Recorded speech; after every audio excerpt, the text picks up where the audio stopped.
surgiu de uma caminhada de 30 anos, no momento dela, que é de um grupo de pesquisa que lida com a questão da dimensão da sexualidade no ser humano e os seus reflexos em processos de educação sexual, especialmente na formação de professores.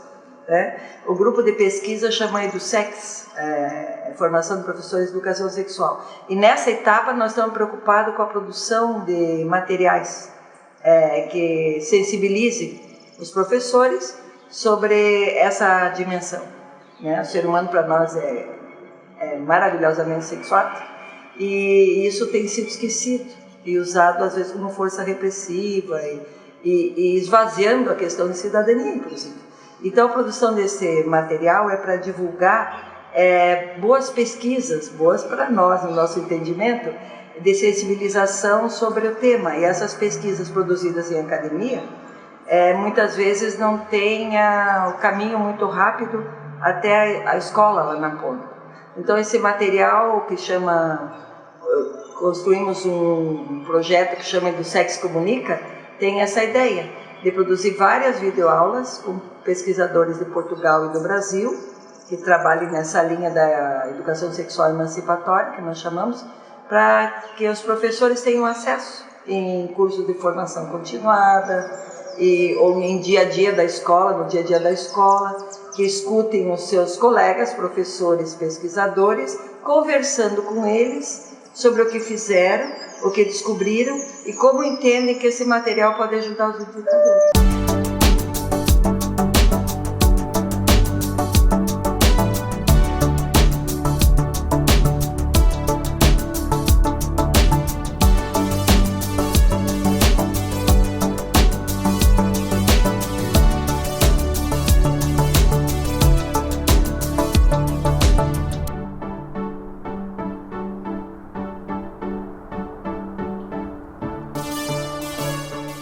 Meu nome é Yali, eu sou professora, nasci e sempre morei na cidade de Lages, é uma cidade da região serrana do estado de Santa Catarina, no Brasil. Estudei na Universidade do Planalto Catarinense, a Uniplac, que é uma universidade de referência da nossa região. Eu fiz graduação em licenciatura em Ciências Biológicas e mestrado em Educação nessa universidade. Depois que eu terminei a minha graduação, eu fiz uma especialização em Educação Sexual. E a minha primeira experiência profissional como professora foi em escola pública. Trabalhei nas séries de todo o ensino fundamental 2, ensino médio, e logo depois eu tive a experiência de me tornar professora universitária na Uniplac, universidade onde me formei, e trabalho e estudo o tema da sexualidade humana em educação sexual desde o meu trabalho de conclusão de curso. Esse tema já me traz interesse desde a adolescência, o TCC e outras pesquisas que venho fazendo até hoje. Em 2012 eu participei do processo seletivo do doutorado em Educação da UDESC e hoje sou membro do grupo EduSex, um grupo de pesquisa de formação de educadores em educação sexual e sob a orientação da professora doutora Sônia Maria Martins de Mello.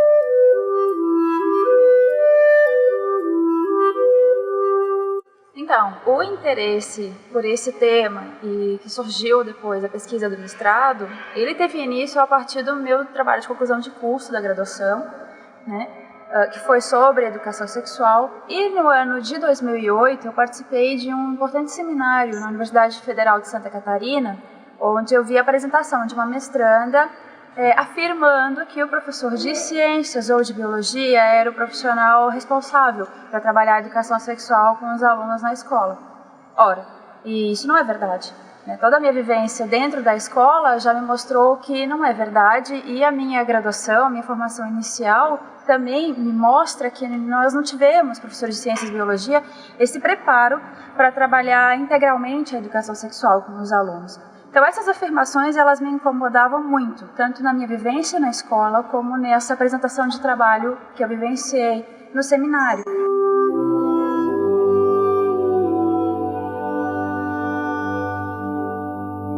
Bom, primeiramente para ampliar o nosso entendimento sobre o que é a sexualidade humana, Então, ampliar essa compreensão de que a sexualidade é uma dimensão dos seres humanos. Nós somos seres sexuados, nós somos seres corporificados. né? Então, nós precisamos quebrar esse entendimento equivocado de que só o professor de ciências e só o professor de biologia são preparados, entre aspas, para trabalhar o tema, né, com os estudantes e nas escolas, né? Então, nós precisamos também ampliar o entendimento do que é sexo, do que é sexualidade, não reduzir sexualidade a sexo, né? E, consequentemente, aí a gente começa a nos questionarmos sobre o que nós compreendemos por transversalidade também, né? Então, isso nos mostra por que a pesquisa é importante, para que a gente consiga tomar consciência de que nós somos educadores sexuais uns dos outros. O que isso quer dizer, né? Toda a relação entre seres humanos é uma relação educativa. E como nós somos seres humanos sensualizados, sexuados, erotizados, essa relação é sempre educação sexual. Então, gostamos ou não, saibamos ou não, né, queiramos ou não, nós somos educadores sexuais uns dos outros, o tempo inteiro, a todo momento. Então, não é uma responsabilidade somente do professor da área de ciências biológicas trabalhar o tema, e sim pode ser um trabalho realizado por professores de todas as áreas do conhecimento. Para descobrir o que as professoras compreendiam por sexualidade, por educação sexual, eu utilizei as entrevistas audiogravadas com as 6 professoras, todas com autorização delas, né? Essas entrevistas elas foram organizadas dentro do tempo e da rotina dessas professoras, então algumas eu fui em suas casas, outras foi na escola mesmo, nos horários vagos que elas tinham, né? Então foram entrevistas gravadas com o consentimento das professoras.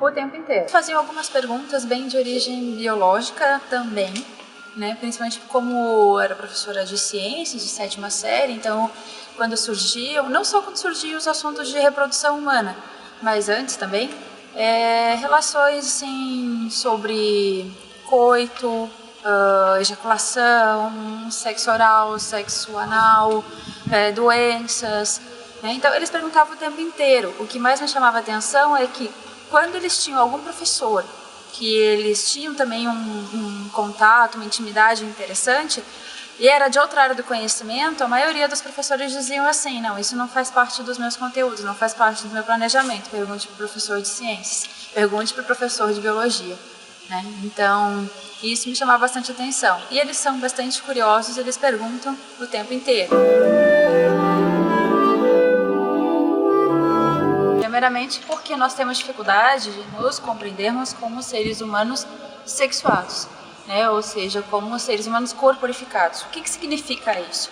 É compreender a sexualidade como uma dimensão humana, né? Uma dimensão da vida, né? E que essa dimensão ela é mediada por fatores culturais, históricos, sociais, né? Então, nós aprendemos a vida toda, seja em casa, seja na escola, de que essa dimensão da vida está separada de nós, quando na verdade nós não temos sexualidade, nós somos sexualidade.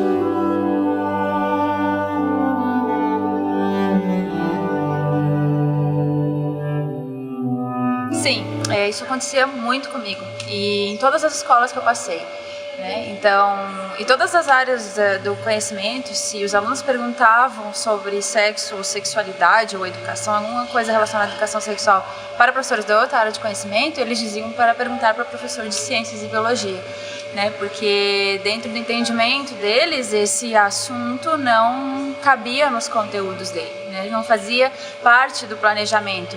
Não tinha esse entendimento de educação sexual, de sexualidade humana como uma dimensão da vida, né? Em contrapartida, o professor de ciências e biologia, ele sente insegurança, medo, receio de trabalhar ou de responder alguma questão para os alunos sobre o assunto, né? Então, isso me gerava algum incômodo, porque era um equívoco essa compreensão sobre o assunto e sobre os temas transversais, né?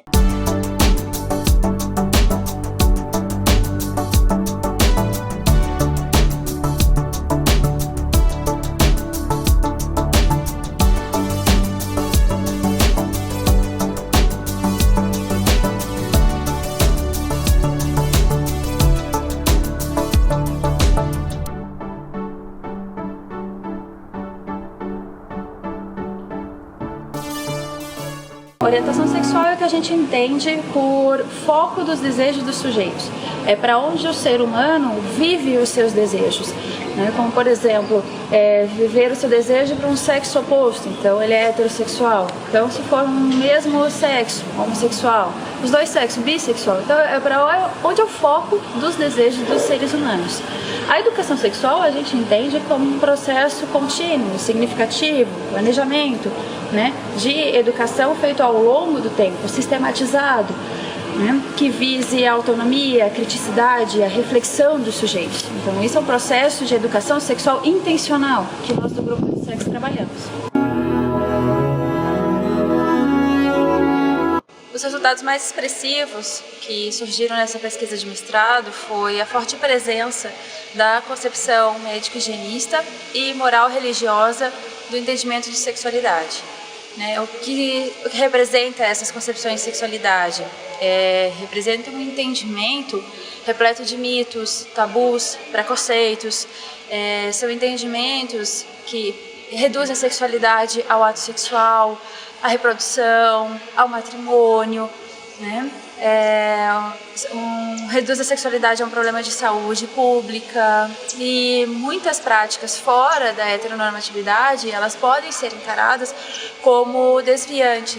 Então, essas concepções de sexualidade, moral religiosa, médico-higienista, são paradigmas de sexualidade repressivas, que trabalham dentro de uma opressão e não da emancipação do sujeito. Outro resultado que foi bem expressivo na pesquisa foi muito relatado pelas professoras entrevistadas, a ausência de um espaço intencional nas formações iniciais e continuadas delas, né? Ou seja, na graduação e após a efetivação nos seus espaços de trabalho. Né? O que seria esse espaço intencional?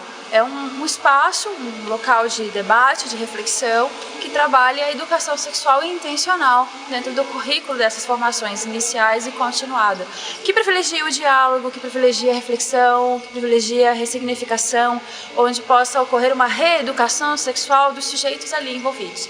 Então, esse foi um resultado bem expressivo, a ausência de um local para se debater realmente a educação sexual no ambiente escolar. Consequentemente, a ausência de um espaço para trabalhar a educação sexual intencional na formação inicial, na formação continuada, ela provoca essa sensação mesmo, a falta de credibilidade dos professores, né? Eles sentem medo, insegurança de trabalhar esse tema com os alunos, por exemplo. E aí, dessa forma, os professores, juntamente com os seus diretores nas escolas, eles procuram constantemente profissionais da área da saúde para trabalhar o tema da educação sexual e sexualidade nas escolas. E isso tem ocorrido principalmente por meio de palestra, seja por profissionais médicos, psicólogos, enfermeiros ou técnicos de enfermagem. Então, esses depoimentos, eles demonstram essa maior procura por profissionais da área da saúde para trabalhar o tema da educação sexual com os estudantes, mas é importante de lembrar que, independente se for um profissional da saúde ou se for um profissional da educação, precisa ter estudo, dedicação, uma reeducação sexual para trabalhar o tema, né? Então, um profissional da educação que não consegue trabalhar o tema com seus estudantes e chama um profissional da saúde, não é garantia que vai ser um trabalho feito com vistas à emancipação dos sujeitos, por exemplo. Né? Porque esse profissional da saúde, ele também pode não ter tido em sua formação inicial, em sua graduação, um espaço intencional para dialogar sobre o assunto.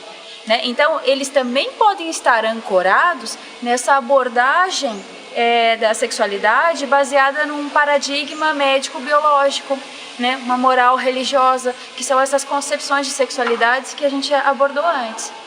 Então, isso não quer dizer, qualquer profissional que for trabalhar o tema com os estudantes na escola precisa ter uma preparação para isso.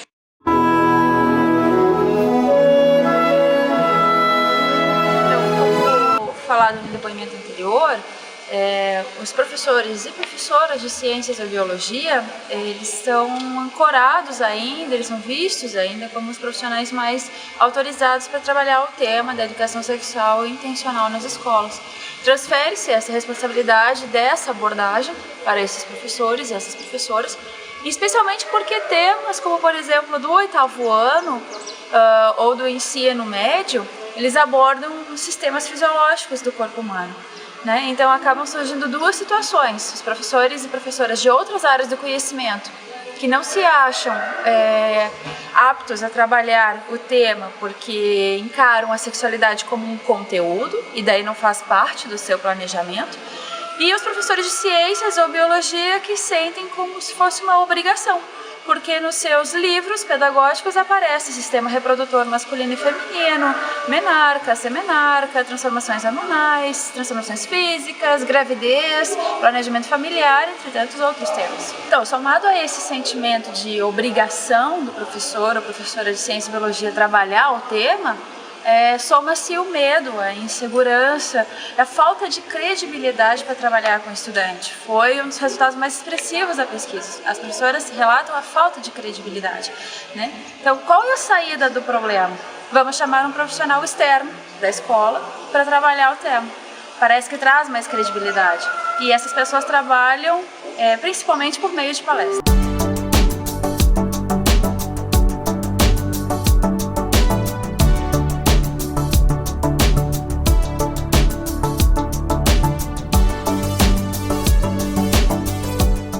Elas ainda continuam acreditando que se faz educação sexual apenas uma vez ao ano, onde se promovem esses grandes encontros, trazendo alguém externo à escola para trabalhar o assunto da educação sexual com os estudantes. Veja bem, não estamos dizendo que isso é negativo ou que as palestras são negativas, elas só não podem ser usadas como uma intervenção única, somente essa estratégia para trabalhar a educação sexual nas escolas, né? Qual que é o problema disso? É que normalmente essas falas, essas palestras, elas estão ancoradas apenas com numa concepção médico-higienista, né? Uma concepção biológica da sexualidade, uma concepção moral-religiosa, ou seja, abordam mais especificamente os aspectos biológicos e não ampliam o entendimento biopsicossocial da sexualidade.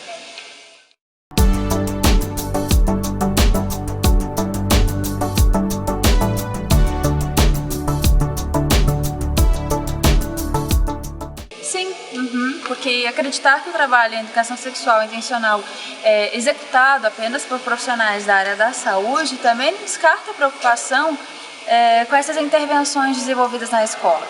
Os profissionais da área da saúde, eles também podem ser frutos de uma má formação em sexualidade na sua vida acadêmica, porque na maioria das vezes a educação sexual emancipatória também não existiu na graduação desses profissionais de saúde, né? O que realça essa imensa lacuna na formação do ser humano e um trabalho possivelmente ancorado nas concepções biologizantes de sexualidade.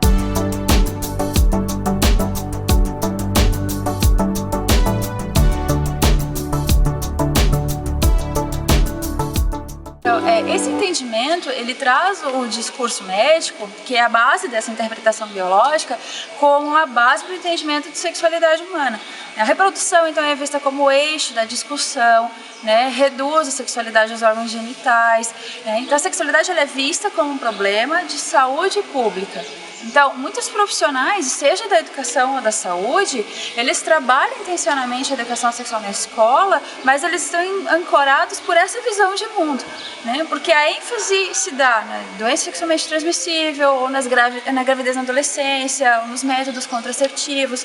Então, muitas vezes esse diálogo com os estudantes, ele ocorre por meio de uma linguagem clínica, uma linguagem apenas biológica, o que dificulta a compreensão dos estudantes ou dos funcionários da escola, enfim. Então, o sexo ele é muitas vezes classificado pelas disfunções, pelas anomalias, o que reforça a padronização dos seres humanos, a normatização dos comportamentos das pessoas, né? E as práticas fora da heteronormatividade, né, ainda são vistas como incomuns, estranhas ou que causam certo estranhamento. Nessa perspectiva, né, a sexualidade ela é entendida como parte integral da personalidade de todo ser humano. Esse paradigma se expressa pedagogicamente pela Declaração dos Direitos Sexuais enquanto Direitos Humanos, e trabalhar a educação sexual intencional é trabalhar a partir de um caráter emancipatório, que implica que as pessoas possam ser sujeitos de sua própria sexualidade. É isso que passa.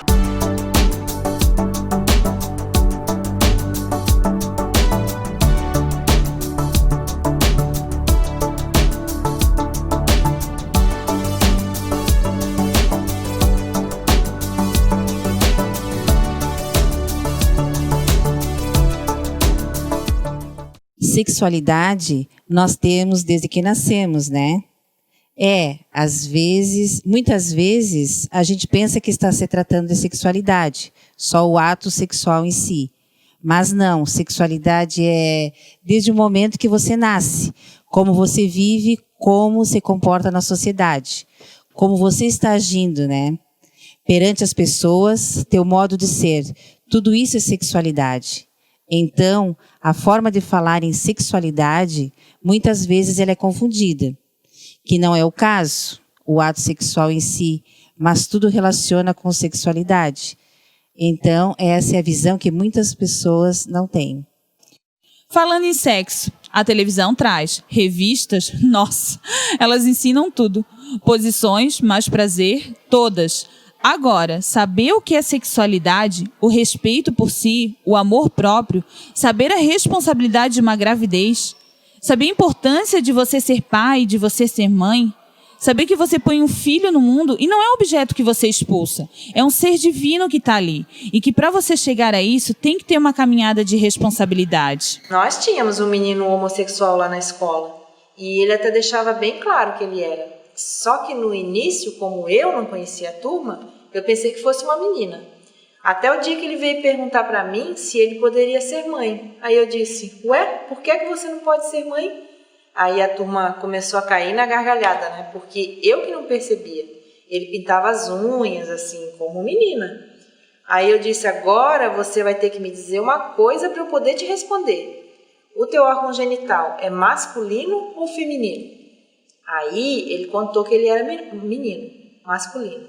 Eu disse que não era possível ele ter um filho, porque ele não abrigava um útero, né, para a criança e tal.